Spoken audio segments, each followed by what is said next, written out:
أعوذ بالله من الشيطان الرجيم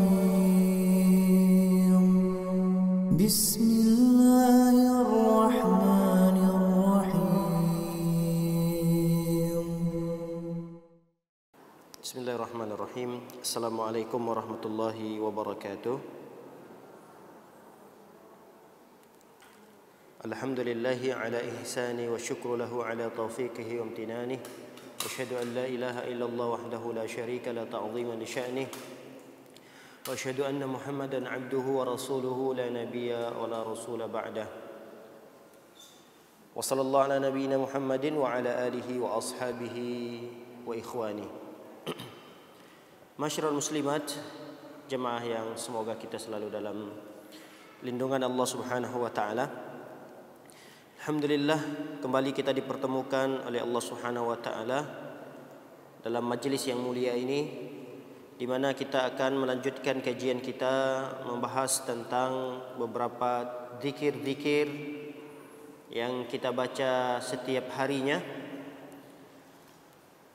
Kita akan melanjutkan sekilas tentang penjelasan surah Al-Ikhlas dan Muawwidzatain.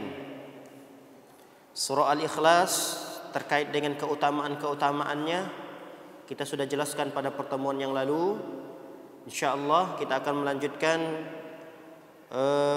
penafsiran secara singkat dari kandungan surah Al-Ikhlas ini. Allah Subhanahu wa taala berfirman, A'udzubillahi minasyaitonir rajim. Bismillahirrahmanirrahim. Qul huwallahu ahad, Allahus samad, lam yalid wa lam yulad wa lam yakul lahu kufuwan ahad. Baik. Ayat yang pertama, Allah Subhanahu wa taala berfirman, Qul huwallahu ahad. Apa artinya ini? Qul, katakanlah, huwallah, dia Allah, ahad. Apa arti ahad? Maha esa. Qul huwallahu ahad, katakanlah wahai Muhammad bahwa dia Allah adalah maha esa. Baik, esa itu satu. Mengesakan Allah berarti menganggap Allah, meyakini Allah satu. Itu yang dimaksud dengan esa. Kita mengesakan Allah dalam hal apa? Tentunya dalam hal peribadatan. Itu yang paling penting. Makanya disebut dengan mengesakan Allah pada tauhid uluhiyah. Ini sering diulangi oleh ustadz-ustadz kita, bahwa tauhid itu terbagi kepada tiga.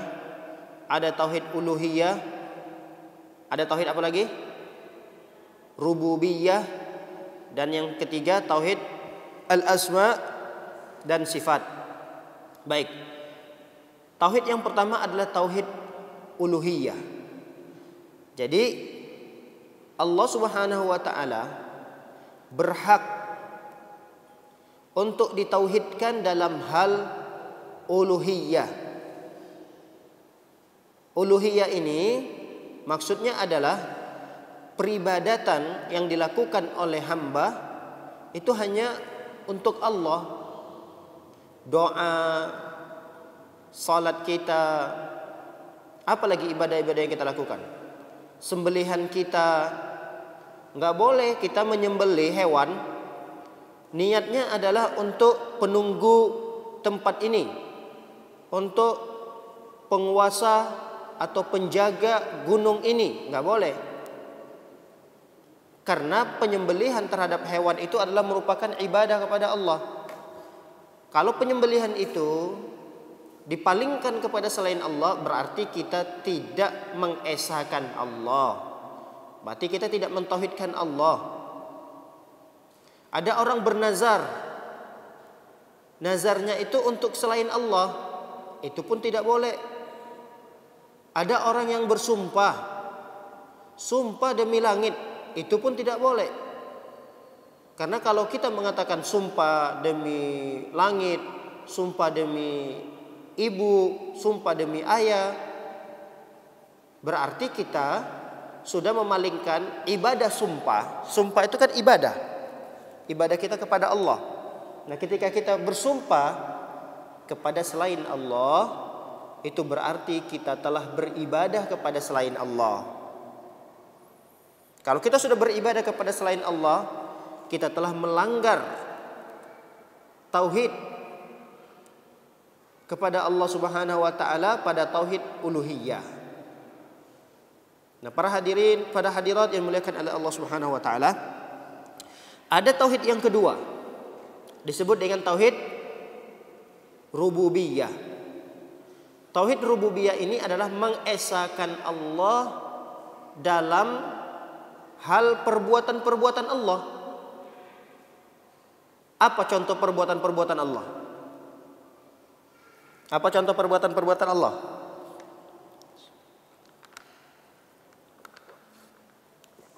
Apa? Menurunkan hujan. Ada yang bisa menurunkan hujan selain Allah?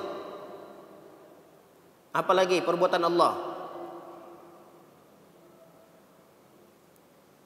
Menghidupkan, mematikan, memberikan rezeki. Apa lagi? Mengatur alam ini. Siapa yang mengatur alam ini? Siapa yang menjadikan alam ini siang, kemudian nanti beberapa jam kemudian muncullah malam hari, di malam hari muncullah bintang-bintang, bulan-bulan, di siang hari muncul matahari. Siapa yang melakukan itu? Allah. Lalu ada yang berkeyakinan bahwa selain Allah bisa melakukan itu. Ada yang berkeyakinan selain Allah bisa melakukan itu. Ini rusak atau tidak tauhidnya? Rusak. Dia meyakini bahwa ada orang yang bisa menurunkan hujan selain Allah. Caranya kita harus buat sesajenan. Sesajenan ini kita akan berikan di tempat ini. Itu nggak boleh. Ada sesajenan itu diberikan kepada penunggu lautan ini. Karena di lautan ini penunggunya dialah yang mengatur lautan tersebut. Jadi pasang surut, ombak, badai itu diatur oleh penunggu lautan tersebut. Sehingga supaya kita selalu mendapatkan rasa aman, maka berikanlah kepala misalnya kepala kambing, kepala sapi di tempat lautan tersebut. Sebenarnya ini kan tidak boleh dilakukan karena memang yang mengatur alam ini adalah Allah. Ketika ada keyakinan bahwa penunggu laut tersebut bisa mengatur laut itu, ini sudah jatuh kepada kesyirikan. Ada lagi terkadang dia memberikan sesajenan kepada gunung karena berkeyakinan bahwa di gunung itu ada penunggunya, ada penguasanya di gunung tersebut. Gunung A misalnya ada penguasanya itu. Jadi supaya kita tidak mendapatkan keburukan pada gunung itu, maka berikanlah sesajenan-sesajenan kepada penunggu gunung tersebut. Khawatir nanti gunung itu akan meletus, khawatir gunung itu akan memuntahkan keburukan-keburukan yang akan membahayakan masyarakat. Maka dengan begitu kita sebagai masyarakat yang tinggal di sekitar gunung tersebut, marilah kita membuat sesajenan. Misalnya begitu. Nah, ini akan bertentangan dengan tauhid rububiyah Allah. Kita sudah meyakini bahwa yang mengatur alam ini, alam semesta ini adalah Allah. Tidak ada yang lain. Tidak ada yang mengatur alam ini kecuali Allah. Yang menjadikan gunung itu memberikan kebaikannya, itu adalah Allah. Ketika gunung itu dibuat bergoncang, itu Allah. Ketika gunung itu meletus, yang melakukan itu Allah. Gak ada selain Allah yang bisa melakukan itu. Nah, oleh karenanya kalau ada yang meyakini bahwa selain Allah Subhanahu wa taala bisa mengatur alam ini, maka kita jatuh kepada perbuatan syirik. Begitu juga dengan rizki. Kita minta rizki kepada selain Allah, ini juga jatuh kepada syirik. Datang ke kuburan-kuburan, minta kepada penghuni kubur agar diberikan rizki, agar dilancarkan rizkinya, agar dimudahkan untuk mendapatkan pekerjaan. Enggak boleh. Karena yang memberikan rizki itu adalah Allah, bukan makhluknya. Apalagi makhluknya sudah meninggal dunia. Maka keyakinan-keyakinan bahwa selain Allah bisa memberikan rizki, ini bisa jatuh kepada penyelewengan terhadap tauhid rububiyah Allah Subhanahu wa ta'ala.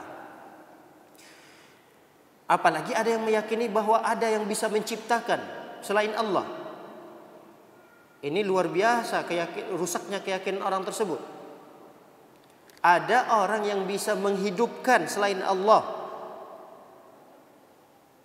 Ini nggak mungkin. Ustaz, sekarang zamannya canggih. Ada orang yang bisa membuat makhluk A, makhluk B, makhluk C. Baik, anggaplah ada orang yang bisa membuat makhluk.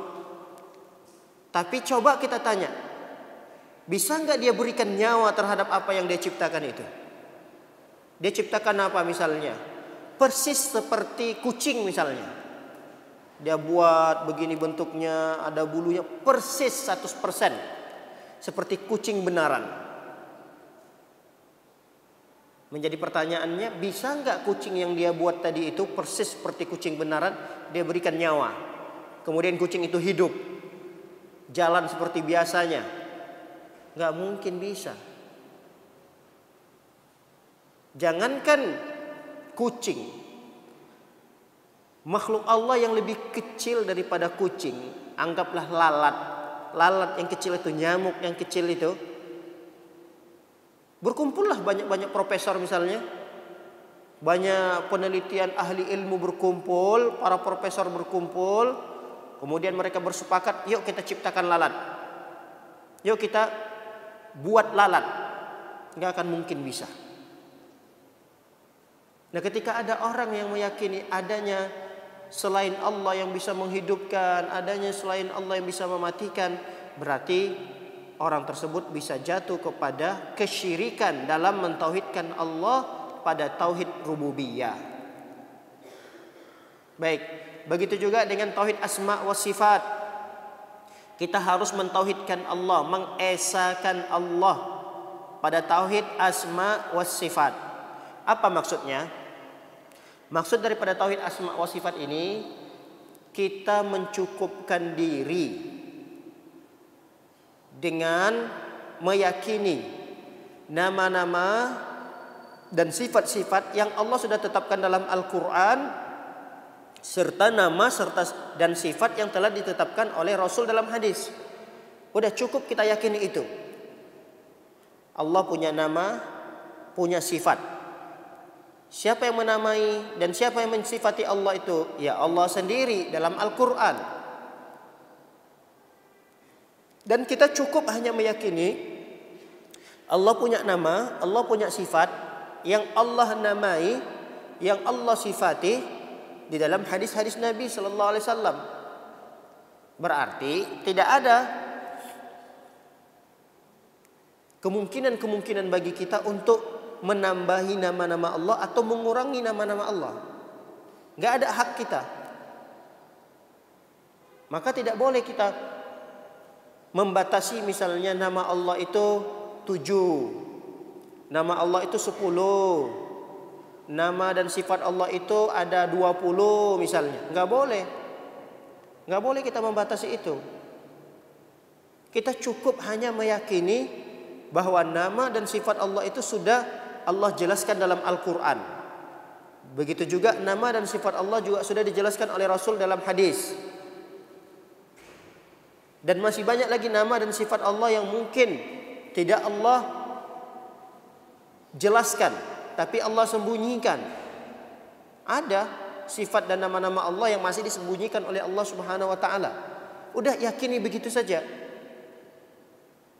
Jangan misalnya ada sifat Allah yang telah dijelaskan oleh Rasulullah. Kata Rasulullah, Allah itu punya sifat turun di sepertiga malam terakhir ke dunia ini. Allah punya sifat turun. Lalu kemudian kita sebagai manusia, masa iya sih Allah turun? Kalau Allah turun nanti berarti kita jatuh kepada penyerupaan. Kita menyerupakan Allah dengan makhluk. Yang turun itu kan makhluk.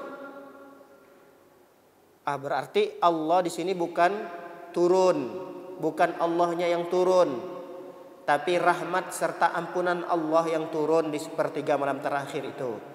Ini bentuk penolakan kita terhadap sifat Allah. Nggak boleh seperti itu. Nggak boleh. Kita cukup meyakini Allah memiliki sifat turun. Udah. Jangan ditanya bagaimana turunnya. Jangan ditanya seperti apa turunnya Allah. Bagaimana turunnya Allah. Itu tidak perlu dipertanyakan. Udah, kita cukup meyakini dan mengimani itulah sifat Allah yang telah dijelaskan oleh Rasul sallallahu alaihi wasallam dalam hadisnya. Ini namanya mentauhidkan Allah pada asma dan sifat. Baik, para hadirat dimuliakan oleh Allah Subhanahu wa taala.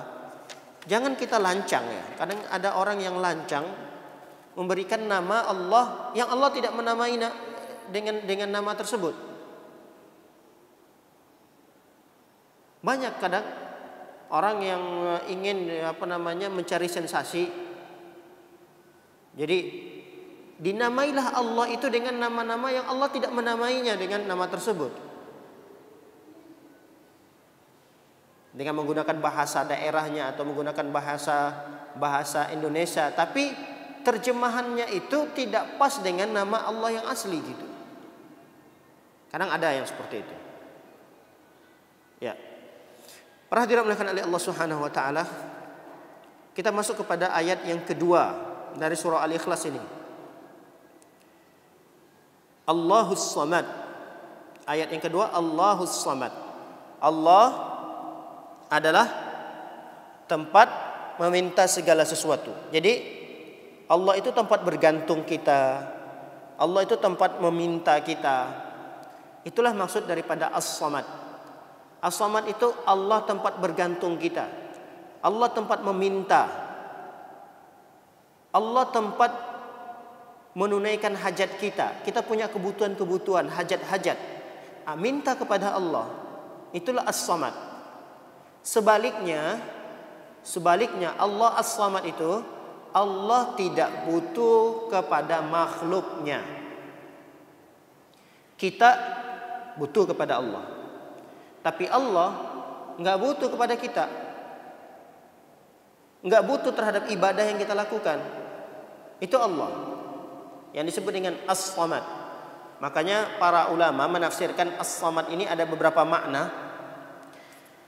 Makna yang pertama daripada tafsir kata As-Samad ini, kata para ulama, al-mustaghni an kulli ahadin wal muhtaju ilaihi kullu ahadin. As-Samad ini adalah zat yang tidak membutuhkan kepada segala sesuatu. Allah ini tidak butuh kepada segala sesuatu. Dan yang segala sesuatu itulah butuh kepada Allah. Segala sesuatu yang ada di bumi ini merupakan makhluk Allah, itu sangat butuh kepada Allah Subhanahu wa taala. Sedangkan Allah enggak butuh. Allah enggak butuh kepada kita yang ada di masjid ini. Ngapain? Untuk apa kita? Sama sekali Allah enggak butuh kita kok. Emang Allah berharap sekali kita ini ada di masjid ini? Enggak. Allah enggak butuh kok dengan sholat yang kita lakukan. Ibadah yang kita lakukan ini itu tidak akan mengangkat, menambah derajatnya Allah, enggak. Enggak akan menambah kekuasaan Allah. Bukannya dengan sholat kita Allahu Akbar, dengan sholat yang kita lakukan semakin tinggilah kekuasaan Allah, semakin besar kekuasaan Allah. Enggak. Kekuasaan Allah udah tinggi, udah besar. Beda dengan manusia. Manusia ini kalau dia punya bawahan, dia butuh kepada karyawannya tersebut. Kalau karyawannya nggak kerja, udah bangkrut perusahaannya. Dan karyawan memang butuh kepada bosnya untuk menggaji hasil daripada pekerjaannya. Yang menjadi pertanyaannya, kalau di dunia ini bosnya ini butuh atau tidak kepada karyawan? Butuh. Bos butuh kepada karyawan. Karena kalau di perusahaan dia tidak ada karyawannya, udah perusahaannya tutup, bangkrut. Allah tidak seperti itu. Andai kata di dunia ini seluruh manusia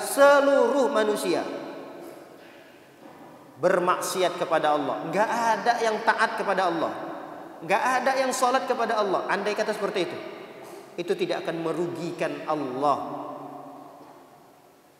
Yang rugi siapa? Kita yang rugi. Yang ketika tidak sholat kita tidak sholat nih, tidak sholat kita, Allah nggak rugi. Yang rugi kita nanti. Kita nggak hadir di majelis taklim, kita nggak meluangkan waktu kita nih untuk ngaji. Yang rugi bukan Allah.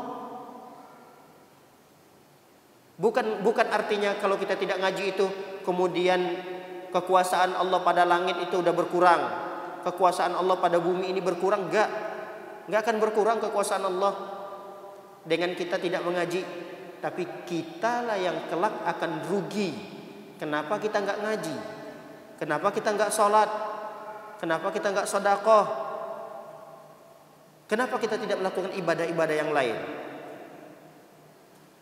Maka kerugian itu akan ditimpakan kepada kita. Baik, penafsiran yang berikutnya daripada kata as-samad ini, kata para ulama adalah allazi laisa bi ajwaf wa la ya'kul wa la yashrab. As-samad ini adalah sosok zat Allah yang tidak ada rongganya.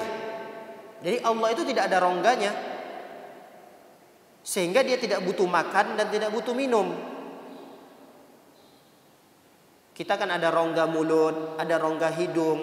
Nah, rongga-rongga itu kan butuh kepada sesuatu. Mulut kita punya rongga berarti butuh makanan, butuh minuman. Hidung kita punya rongga untuk menghirup, berarti butuh.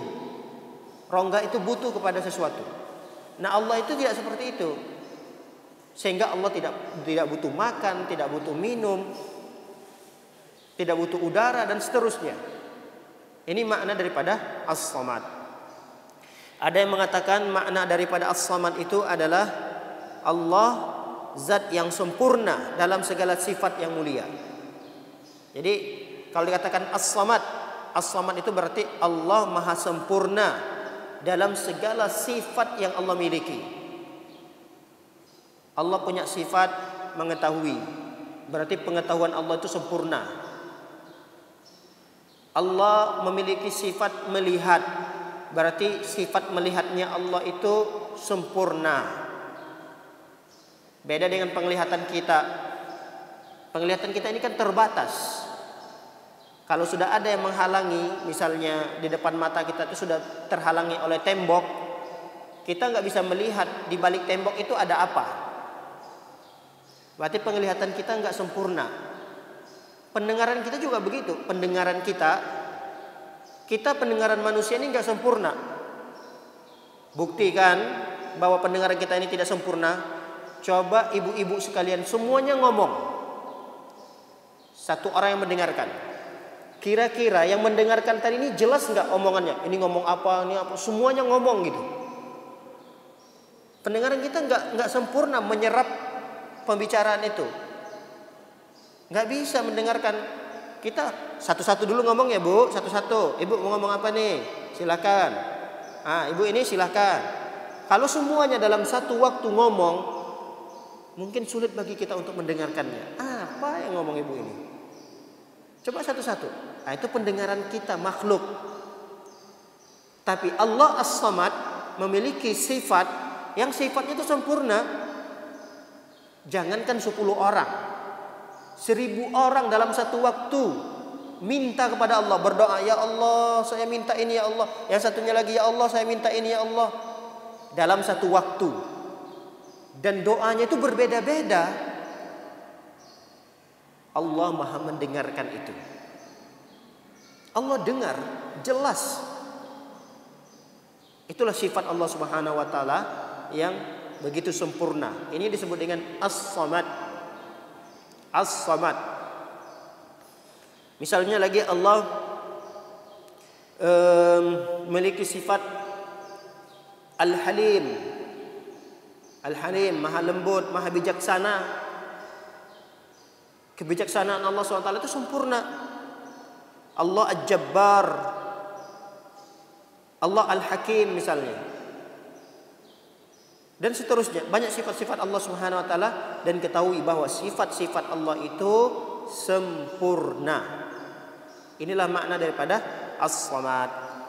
Baik, para hadirat yang dimuliakan oleh Allah Subhanahu wa taala, kita berpindah kepada ayat yang ketiga dari surah Al-Ikhlas ini, yaitu lam yalid walam yulad. Allah itu tidak beranak dan tidak pula diperanakan.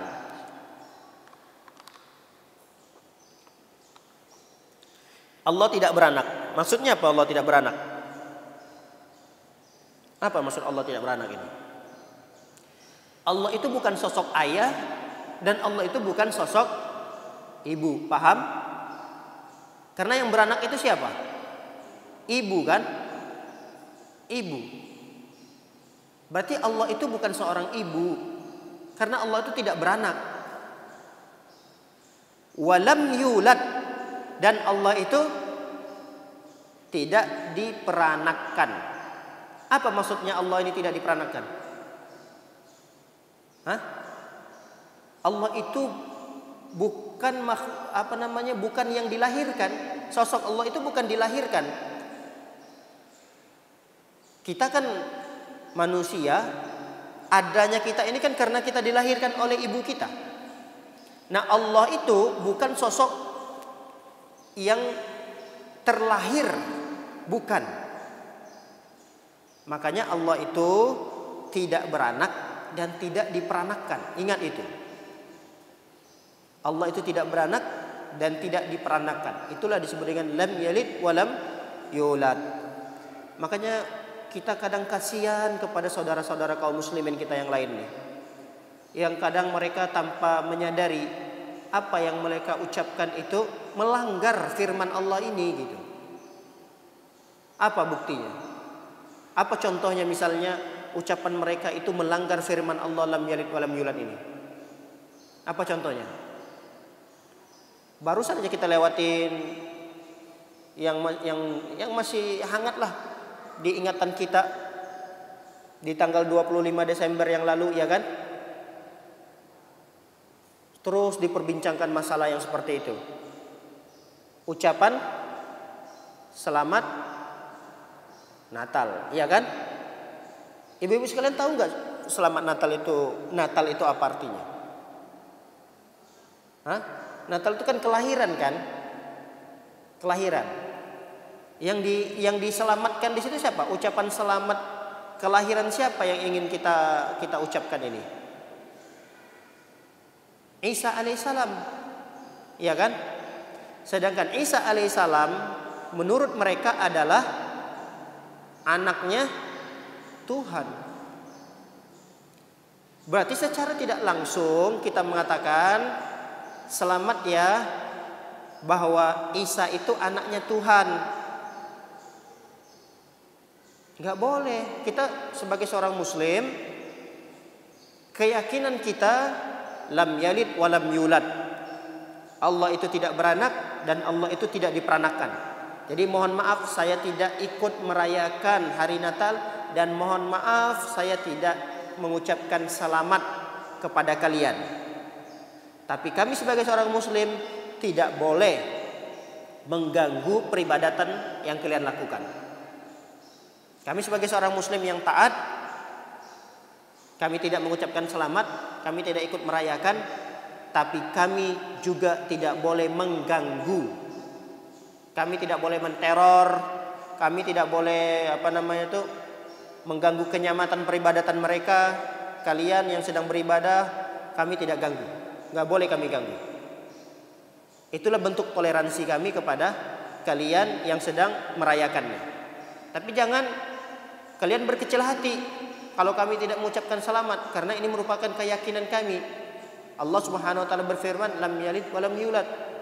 Insyaallah mereka paham kok. Mereka mau menerima.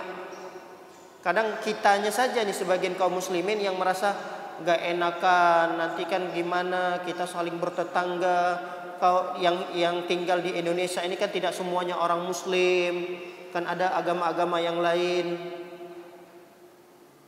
Ada apa urusannya? Ya silahkan mereka mau mengadakan perayaan-perayaan agama mereka, peribadatan-peribadatan, silahkan. Kita enggak mengganggu, kita enggak melarang. Cuma jangan diusik keyakinan kami. Kami meyakini bahwa Allah itu tidak beranak dan tidak diperanakan. Nah, ayat ini sekaligus membantah bahwa ada sebagian manusia yang menganggap Isa itu putra Allah. Isa itu adalah anaknya Allah. Ini terbantahkan dengan lam yalid wa lam yulad. Seperti orang Nasrani ya, orang Kristen menganggap Nabi Isa adalah anaknya Allah.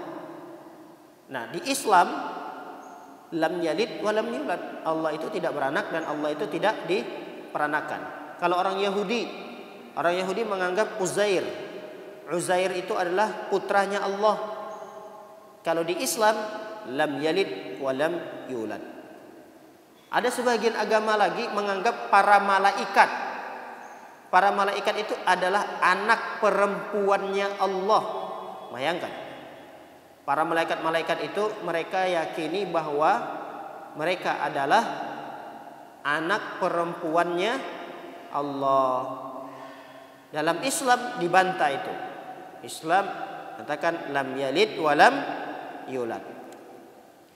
Kenapa Allah itu memiliki sifat sempurna? Apa di antara sifat sempurna Allah? Allah itu tidak beranak. Kenapa? Karena kalau Allah punya anak, berarti anak Allah itu tidak beda jauh daripada Allah. Berarti kalau anak Allah itu tidak beda jauh dengan Allah, berarti ada penyerupaan nanti, ada perebutan kekuasaan nanti. Makanya Allah tuh nggak punya anak gitu. Allah berkuasa sendirinya, Ahad, Esa Allah. Nah, kalau Allah Subhanahu wa taala diyakini dia terlahir, Allah itu diperanakan, Allah itu terlahir, berarti suatu ketika Allah itu akan mati. Nggak mungkin Allah itu mati gitu. Karena setiap yang terlahir pasti akan menemui ajalnya.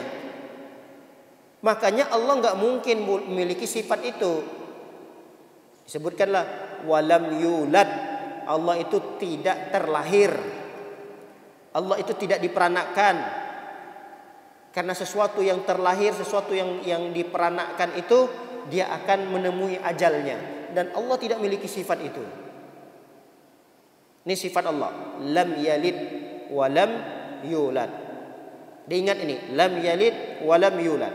Allah itu tidak beranak dan Allah itu tidak diperanakkan. Baik para hadirat yang dimuliakan oleh Allah Subhanahu wa taala. Berikutnya ayat yang keempat, dan ini ayat yang terakhir. Walam yakul lahu kufuwan ahad. Walam yakul lahu kufuwan ahad. Artinya, dan tidak ada sesuatu yang setara dengan Allah. Tidak ada sesuatu yang sama dengan Allah. Tidak ada. Siapapun itu makhluknya, sesakti apapun dia, nggak akan mungkin ada yang menyerupai Allah. Atau sebagian sifat Allah, sebagian saja. Allah melihat, manusia melihat, tapi nggak sama, nggak serupa, nggak ada yang menyerupai. Sifat-sifat Allah tuh nggak ada yang bisa menyerupai dari makhluknya. Itulah yang dimaksud dengan walam yakul lahu kufuwan ahad. Apalagi manusia kayak kita ini, nggak ada apa-apanya. Sifat sesempurna apapun sifat manusia, sesempurna apapun bentuk manusia, misalnya namanya A, manusia itu sempurna sekali, penglihatannya tajam, pendengarannya tajam, kemudian dia punya kesaktian. Ya, anggaplah misal seperti Dajjal ya. Dajjal itu kan sosok makhluk yang begitu sakti digambarkan oleh Rasul sallallahu alaihi wasallam dalam hadis. Jadi Dajjal itu saking saktinya, dia belah dua orang, dipotong sama dia orang, dipisahkan, lalu kemudian dia katakan, hidup kembali kamu. Hidup, saat itu hidup langsung. Dajjal itu kalau mengatakan turun hujan, hujan itu langsung turun. Kalau Dajjal itu mengatakan berhenti kamu hujan, berhenti hujan itu. Kering di daerah sana, langsung kering di daerah tersebut. Suburkan daerah sana, subur langsung daerah itu. Sakti atau tidak Dajjal? Sakti. Tapi ingat, kesaktian yang dimiliki Dajjal itu lam yakul lahu kufuwan ahad. Dan kesaktian yang diberikan, yang didapatkan oleh Dajjal itu semata-mata pemberian dari Allah. Kesaktian yang dimiliki oleh Dajjal nanti muncul di akhir zaman, itu kesaktian pemberian Allah. Allah yang memberikannya. Lah, kok diberikan oleh Allah? Sebagai ujian. Allah ingin menguji nih beberapa segelintir manusia yang hidup nanti pada zaman Dajjal. Mana orang-orang yang benar-benar tauhidnya, benar-benar akidahnya, benar-benar dia beribadah kepada Allah. Mana nih orangnya? Oh ini. Mana orang-orang yang lemah tauhidnya? Mana orang-orang yang masih akidahnya terombang-ambing oleh sesuatu yang membuat dia nikmat di dunia? Dia akan menjadi pengikut Dajjal. Orang-orang yang betul-betul sempurna keimanannya kepada Allah, dia akan lari meninggalkan Dajjal. Jadi itu sebagai ujian dari Allah Subhanahu wa taala. Intinya kesaktian makhluk yang ada di dunia ini itu tidak akan bisa menandingi, tidak ada yang bisa menyerupai, tidak ada yang bisa setara dengan Allah Subhanahu wa taala. Itulah disebut dengan walam yakul lahu kufuwan ahad. Kufuwan itu sekufu kalau bahasa kita. Kadang bahasa kufu itu kan udah menjadi bahasa Indonesia kadang. Ah, kamu kan gak sekufu sama saya. Maksudnya tidak setara. Ada istilah dalam pernikahan itu kan sebaiknya kan mencari yang sekufu. Jadi perempuan itu dia dianjurkan, calon-calon perempuan yang menjadi calon istri, ketika dia ingin mencari jodoh, itu dianjurkan untuk mencari yang sekufu, yang selevel dengan dia, yang setara. Kufu itu setara, selevel. Itu maksud daripada makna kufu. Ya, jadi walam yakul lahu kufuwan ahad ini yang tidak ada, Allah itu tidak ada yang selevel dengannya. Tidak ada makhluk apapun yang bisa menyamai level Allah, ya, setara dengan Allah, walaupun sebagian sifatnya aja, apalagi keseluruhannya enggak mungkin. Baik, ini diantara penafsiran singkat kita pada surah Al-Ikhlas ini, 4 ayat yang sudah kita bacakan. Kita berpindah kepada Al-Mu'awwizatain. Al-Mu'awwizatain. Mu'awwizatain ini 2 surah yang sering digunakan untuk berlindung kepada Allah. Itulah disebut dengan Mu'awwizatain. Apa itu Mu'awwizatain? 2 surah yang kita biasa bacakan agar kita mendapatkan perlindungan dari Allah. Itu diingat tuh Mu'awwizatain. Jadi ada 2 surah yang bisa melindungi kita. Dan dua surah ini juga pernah dibaca oleh Rasul sallallahu alaihi wasallam tatkala Rasul pernah kena sihir. Pernah kan kita bacakan hadis ini? Rasul sallallahu alaihi wasallam pernah disihir oleh orang Yahudi yang bernama Lubaib bin Al-A'sam. Lubaib bin Al-A'sam ini menyihir Nabi sallallahu alaihi wasallam sampai Nabi itu terpengaruh dengan sihirnya. Sampai Rasul itu seperti mendapatkan khayalan-khayalan, seakan-akan Rasul sudah melakukan itu padahal Rasul belum melakukannya. Sampai seperti itu pengaruh daripada sihir. Lalu kemudian Allah wahyukan untuk membaca Mu'awwizatain ini agar pengaruh sihirnya hilang. Nah, jadi dua surah ini adalah dua surah yang dimana kita hendaknya meminta pertolongan dan perlindungan kepada Allah Subhanahu wa taala dari gangguan-gangguan. Rasul sallallahu alaihi wasallam saja membaca ini. Kapan Rasul membaca itu?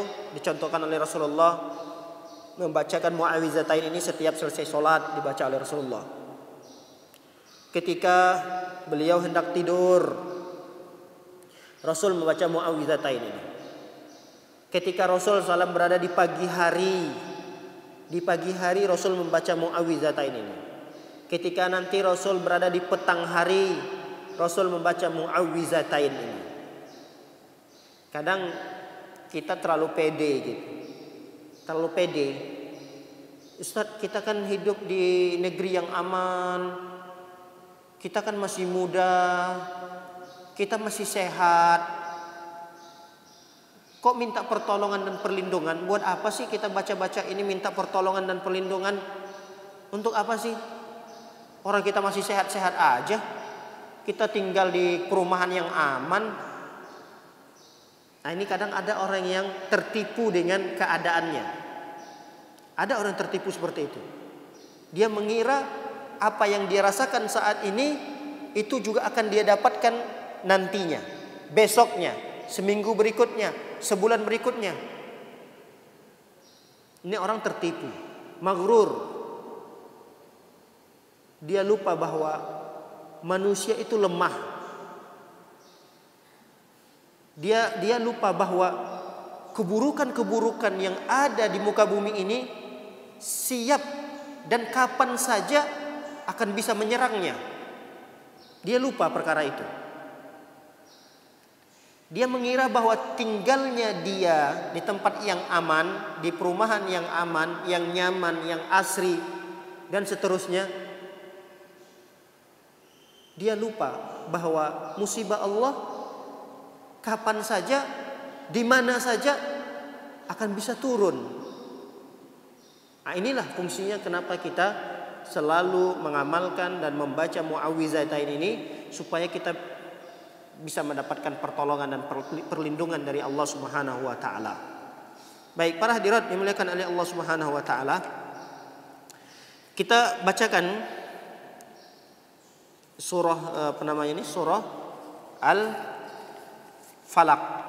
Al-Falaq ya. Yang pertama surah Al-Falaq, yang kedua nanti surah An-Nas. Baik. Allah Subhanahu wa taala berfirman, "Qul a'udzu birabbil falaq min syarri ma khalaq wa min syarri ghasiqin idza waqab wa min syarrin naffatsati fil 'uqad wa min syarri hasidin idza hasad." Kita bacakan terjemahannya. Qul a'udzu birabbil falaq. Katakanlah. Qul itu artinya katakanlah. A'udzu, aku berlindung. A'udzu itu aku berlindung birabbil falaq. Birabbil falaq, kepada Tuhan yang menguasai al-falaq. Al-falaq ini ada beberapa penafsiran para ulama, tapi yang lebih masyhur falak ini diterjemahkan subuh. Jadi kita berlindung kepada Allah Subhanahu wa taala yang menguasai waktu subuh. Itu falak. Min syarri ma khalaq. Kita berlindung kepada Allah dari apa Kita berlindung nih kepada Allah. Ya Allah, lindungi aku ya Allah. Ya Allah, Engkau yang menguasai waktu subuh. Aku berlindung kepadamu ya Allah. Baik. Lalu kemudian kita berlindung dari apa? Di ayat yang kedua dijelaskan, kita itu berlindung kepada Allah dari seluruh kejahatan makhluk yang diciptakan oleh Allah. Dari seluruh makhluk. Anak kita punya kejahatan atau tidak? Anak kita punya kejahatan atau tidak? Punya. Suami kita, pasangan kita berpotensi menimbulkan kejahatan atau tidak? Jadi jangan kita pede di sekitar kita tidak punya kejahatan. Jadi kita berlindung kepada min syarri ma khalaq. Ya Allah, aku berlindung kepadamu ya Allah dari kejelekan, dari kejahatan ciptaan yang Engkau ciptakan ya Allah, makhluk yang Engkau ciptakan ya Allah. Kita enggak berbicara ada ular masuk ke rumah, itu jelas kejahatan. Makhluk Allah yang Allah ciptakan ada kejahatan di sana. Kita enggak cerita kelabang, kita enggak cerita, itu sudah jelas kejahatannya. Tapi ada kejahatan-kejahatan yang kadang kita tidak bisa melihatnya. Dan orang-orang terdekat dengan kita. Bisa enggak tetangga-tetangga kita melakukan kejahatan kepada kita? Bisa saja. Orang terdekat kita aja bisa kok berpotensi menimbulkan kejahatan. Nah, itulah yang kita berlindung kepada Allah. Ya Allah, aku berlindung kepadamu ya Allah. Ini kan begitu maknanya. A'udzu birabbil falaq. Qul a'udzu birabbil falaq. Aku berlindung kepadamu ya Allah. Dari apa? Min syarri ma khalaq. Ingat, dari seluruh kejahatan makhluk Allah yang Allah ciptakan. Itu yang pertama, kita berlindung dari itu. Yang kedua, kita berlindung kepada Allah wa min syarri ghasiqin idza waqab. Kita berlindung dari kejahatan malam apabila telah gelap gulita. Banyak nggak kejahatan-kejahatan malam? Banyak. Coba sebutkan diantaranya apa kejahatan malam.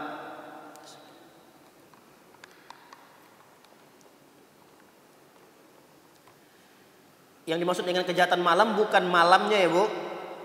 Bukan malamnya. Tapi kejahatan yang dilakukan oleh orang di malam itu. Apa biasanya kejahatan-kejahatan yang sering terjadi di malam hari?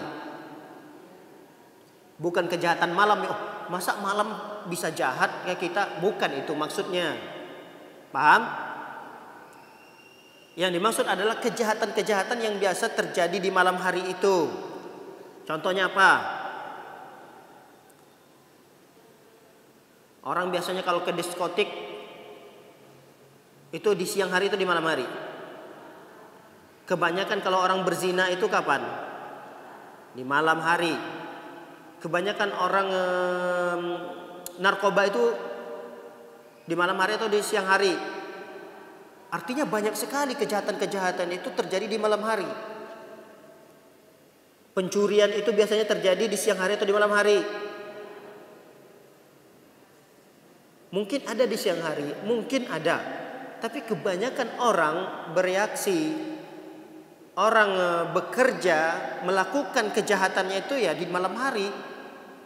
Nah, kita berlindung kepada Allah. Ya Allah, aku berlindung ya Allah kepadamu dari segala kejahatan yang timbul di malam hari.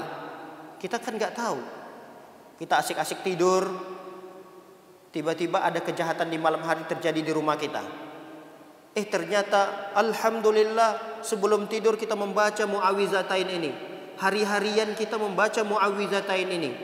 Di pagi hari, di sore hari kita membaca mu'awwizatain ini. Allah lindungi rumah kita dari niat jahat orang yang mungkin ingin mencuri. Jadi bisa jadi orang itu tidak mengurungkan niatnya untuk tidak mencuri bukan karena adanya CCTV rumah kita. Bukan. Bisa jadi karena amalan kita. Bisa jadi karena kita selalu berlindung kepada Allah Subhanahu wa taala. Kadang kita berjalan di malam hari ini, berjalan di malam hari menuju masjid, pengen misalnya sholat tarawih atau sholat subuh, atau pengen ke masjid lah, mau ikut kajian di malam hari. Tiba-tiba di jalan tempat dia menuju pulang ke rumahnya itu ada ular kobra misalnya. Ini kejahatan yang muncul di malam hari kan? Lalu kemudian Allah lindungi dia sehingga ular itu tidak mematoknya. Ular itu numpang lewat doang begini. Atau dia langsung tersentak melihat ular itu, langsung dia kaget. Nah, bisa jadi Allah tolong dia dalam hal yang seperti ini karena dia selalu meminta perlindungan dan pertolongan kepada Allah dengan dia membaca muawwizatain ini. Jadi banyak sekali pertolongan-pertolongan dan pelindungan-pelindungan dari Allah Subhanahu wa taala yang kita dapatkan. Dan itu sekali lagi jangan kita merasa bahwa itu adalah karena kejelihan kita. Bukan karena kekuatan kita. Bukan karena kecerdasan kita, bukan. Jadi pertolongan Allah, perlindungan dari Allah itu bisa jadi dari amalan-amalan yang kita bacakan, di antaranya kita membaca muawwizatain ini. Baik, terjemahan yang berikutnya yang ayat yang keberapa? Keempat sekarang. Wa min syarrin naffatsati fil 'uqad. Wa min syarri ghasikin wasikin udah ya. Sekarang yang keempat ya. Wa min syarrin naffatsati fil 'uqad. Dan kita juga berlindung kepada Allah dari keburukan apa? Perempuan-perempuan penyihir yang meniupkan pada buhul-buhul. Jadi kita berlindung kepada Allah Subhanahu wa taala dari keburukan yang ketiga ini. Dari apa itu? Nafasat. Keburukan nafasat ini ya nenek-nenek sihir. Ya nggak mesti ya tukang sihir itu nenek-nenek. Artinya kebanyakan tukang sihir itu perempuan. Nafasat, perempuan yang dia menyihir orang menggunakan media buhul.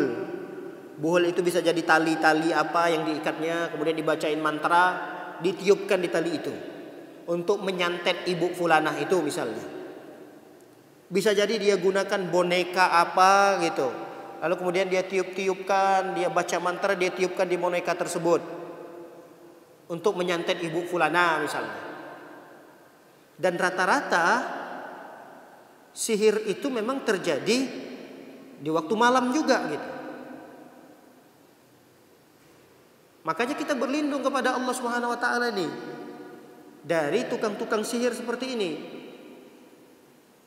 Jadi jangan kita berharap nggak mungkin lah, saya kan ini orang baik, masa ada sih orang yang ingin mencelakakan saya?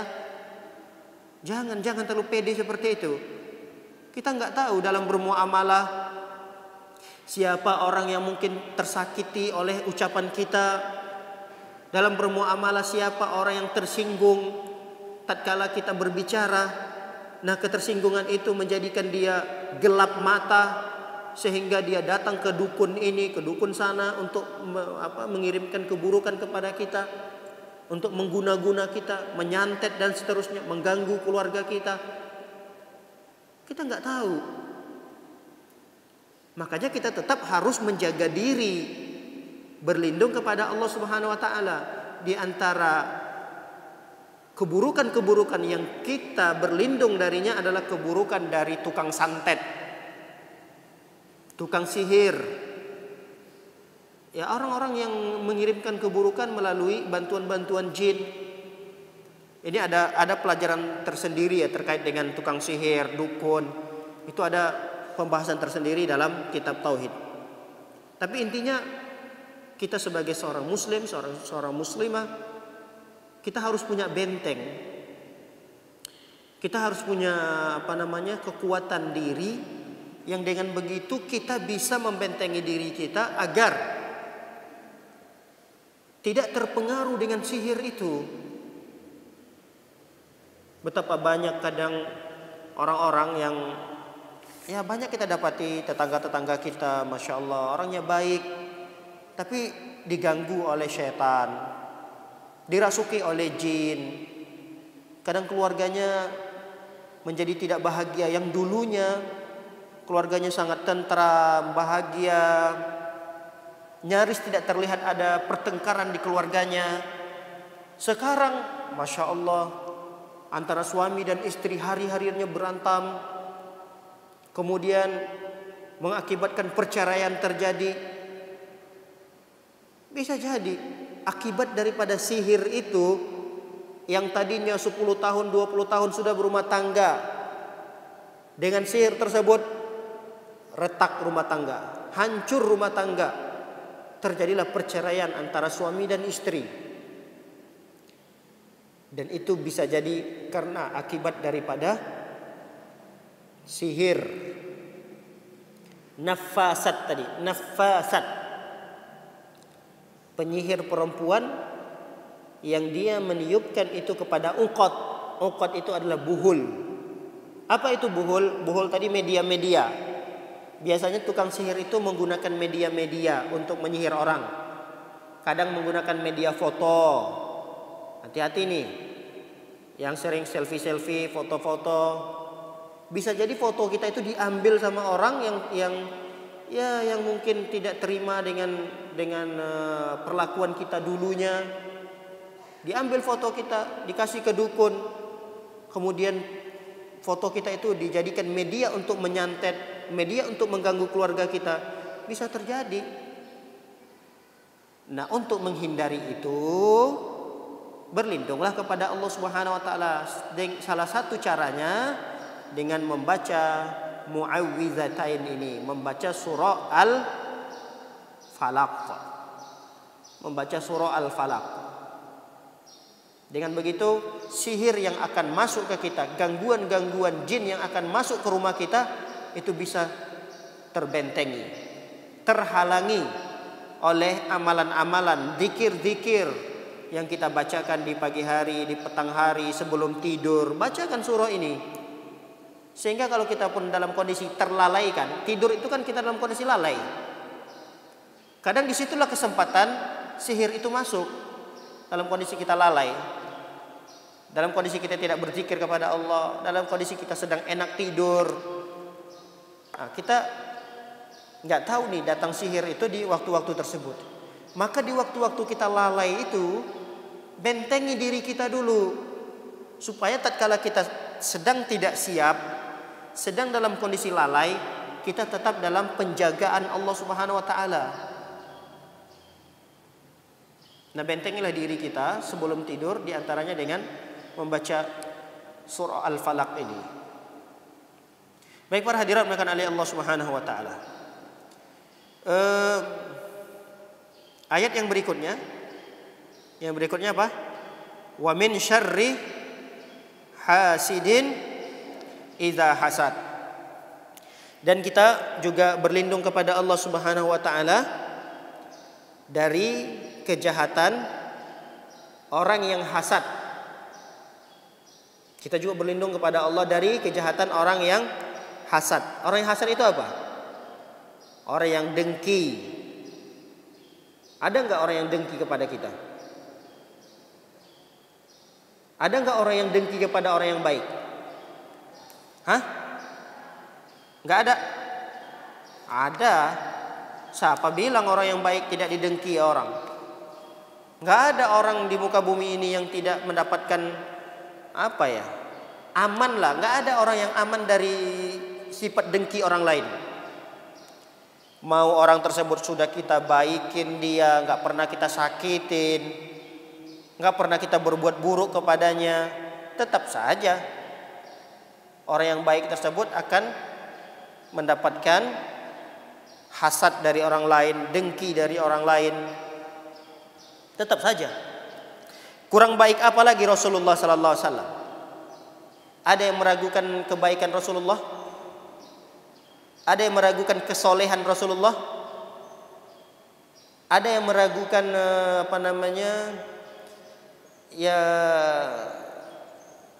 cara bersikap dan bertutur kata Rasulullah?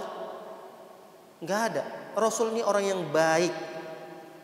orang yang soleh, berkata jujur, orang yang memiliki akhlak yang baik, sopan santun. Baik, dari kecil beliau itu terjaga, sifat-sifat buruk itu tidak ada pada diri beliau.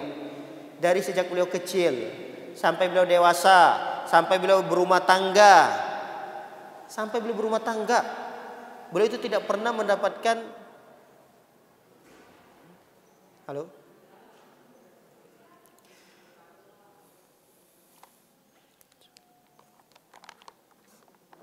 Mati lampu ya, Bu?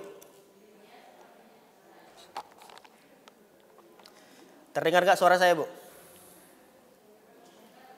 Terdengar. Baik. Sampai di mana tadi?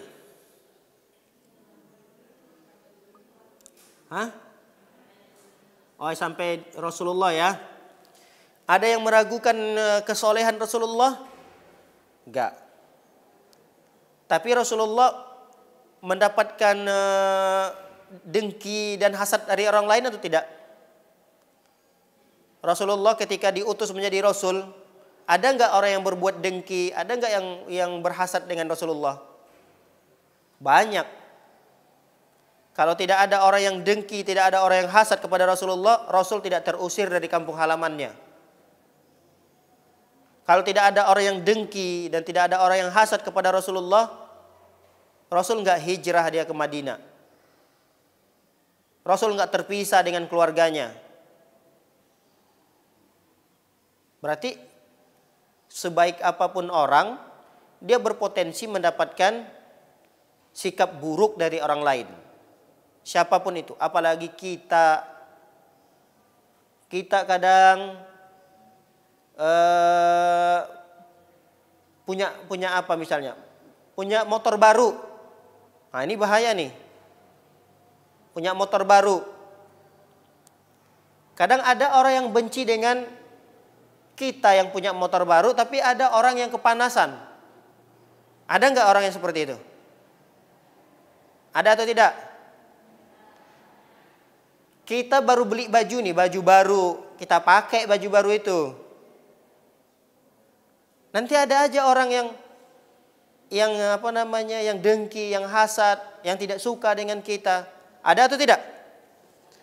Ada.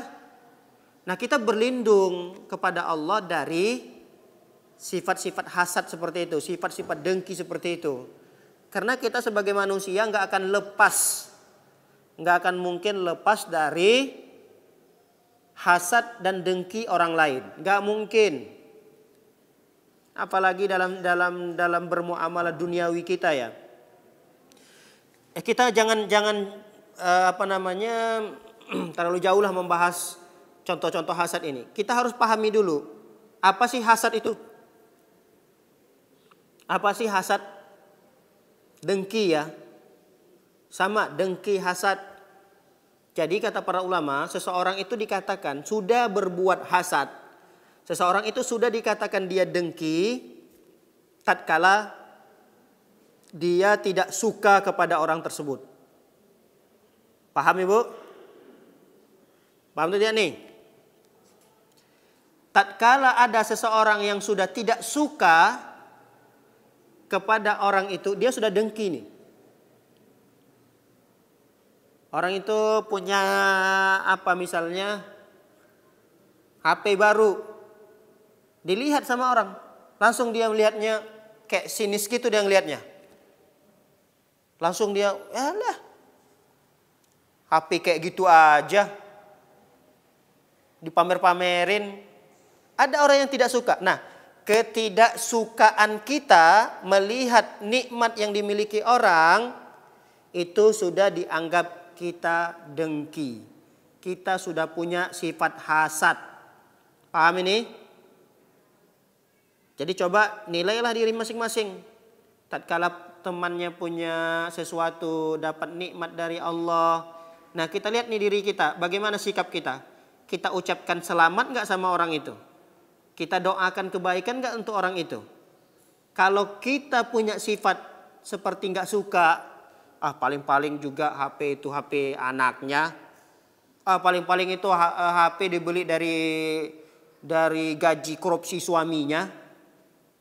Nah, lihat, kalau sikap kita seperti itu, berarti kita sedang memiliki sifat dengki.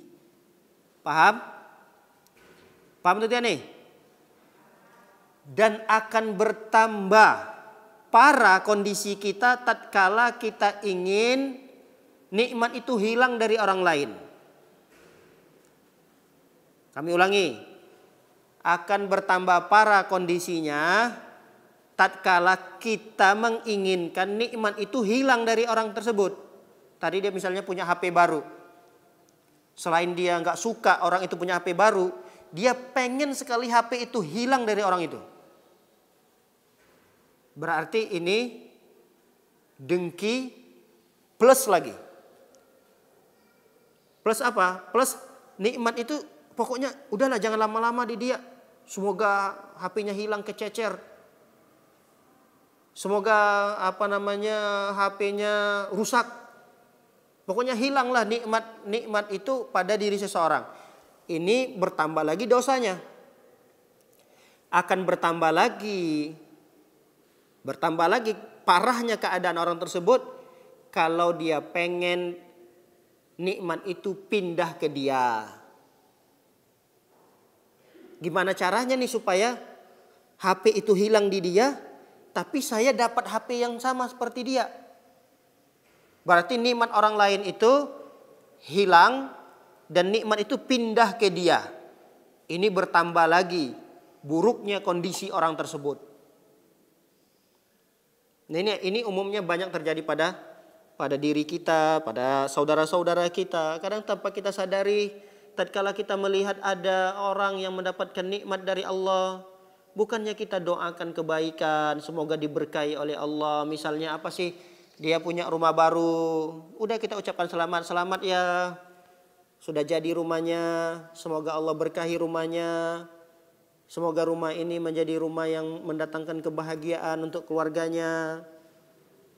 Harusnya begitu kita sebagai teman gitu. Nggak boleh kita punya sikap di dalam hati dengki. Kemudian kita tidak suka dengan orang tersebut. Dengan punya rumah seperti itu. Kita nggak suka. Kayaknya kita udah ngelihat orang itu udah beda aja. Cara kita berbicara dengan orang itu pun udah berbeda gitu. Nah, itu pertanyakan pada diri kita, berarti ada sifat hasad dan dengki kepada orang itu. Nah, para hadirat muliakan oleh Allah Subhanahu wa taala. Ada satu surah lagi yaitu surah An-Nas. Tapi karena kondisinya seperti ini mungkin kita cukupkan dululah sampai di sini ya. Di surah Al-Falaq ini. Mudah-mudahan kita diberikan umur yang panjang, diberikan kesehatan oleh Allah Subhanahu wa taala sehingga kita bisa melanjutkan lagi untuk pembahasan surah An-Nas. Surah An-Nas ini bagian daripada Mu'awwidzatain yang satu kesatuan yang hendaknya tidak kita tinggalkan. Tatkala kita membaca surah Al-Falaq, baca surah An-Nas ini. Nanti akan kita kaitkan bagaimana kaitannya antara surah An-Nas ini dengan surah Al-Falaq. Insyaallah pembahasan itu akan kita bahas pada pertemuan yang berikutnya. Wallahu a'lam bishawab. Demikian wa sallallahu ala nabiyina Muhammadin wa ala alihi washabbihi wasallam ajma'in. Akhiru da'wana subhanakallahumma bihamdika asyhadu an la ilaha illa anta astaghfiruka wa atubu ilaik. Assalamualaikum warahmatullahi wabarakatuh.